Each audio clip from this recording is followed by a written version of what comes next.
Sir 4.5 ఏళ్ళుగా జగన్ గారి పాలన ఎలా ఉంది సార్? జగన్ గారి పాలన అంటే ఇవన్నీ ధరలు అధికంగా పెరగడం, సామాన్యుడికి ఇబ్బందికరమైన పరిస్థితి ఉంది ఇక్కడ. అంటే కరెంటు బిల్లు గతంతో పోల్చుకుంటే ఇప్పుడు ఎలా ఉంది సార్? 3 ఇంతలు పెరిగిపోయింది. ఇప్పుడు మీరు నించున్న రోడ్లు ఏ ప్రభుత్వ హయాంలో వేశారు? ఇది తెలుగుదేశం ప్రభుత్వంలో వేసింది. మన పక్కన ఉన్న పార్కు తెలుగుదేశం గవర్నమెంట్లోనే వేసింది. మరి మీరు 4.5 ఏళ్ళగా ఏమైనా డెవలప్మెంట్ చూసారు నెల్లూరు సిటీలో? నెల్లూరు సిటీలో అంటే ఏం డెవలప్మెంట్ లేదు, అది పరిస్థితి. అంటే ఈసారి నెల్లూరు సిటీలో ఏ జెండా ఎగరబోతుంది సార్?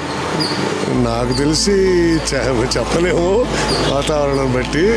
అంటే జనాలు ఏం కోరుకుంటున్నారు? జనాలు మార్పు కోరుతున్నారు. జనాలు మామూలుగా ఎక్కడ కూడా నెల్లూరు సిటీలోనే కాదు, మన ఏపీలో కూడా నెక్స్ట్ మార్పు కావాలనే ఆలోచన ఉంటారు అందరికి కూడా.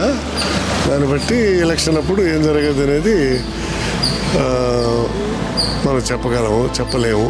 అంటే ఈ యువతకి ఉద్యోగ అవకాశాలు ఉన్నాయంటారు ఇప్పుడున్న ప్రభుత్వంలో? ఇప్పుడు ఏమి లేవు.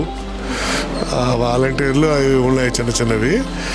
గవర్నమెంట్ పరంగా ఎలాంటివి లేవు, పర్మనెంట్గా ఉండేవి ఏమి లేవు. అంటే జగన్ గారు 3 రాజధానులు కడతానన్నారు కదా, అది ఎంతవరకు వాస్తవం? 3 రాజధానులు మనకు అనవసరం కదా, చేస్తే ఒక రాజధాని చాలు అంతే, అంతకన్నా అది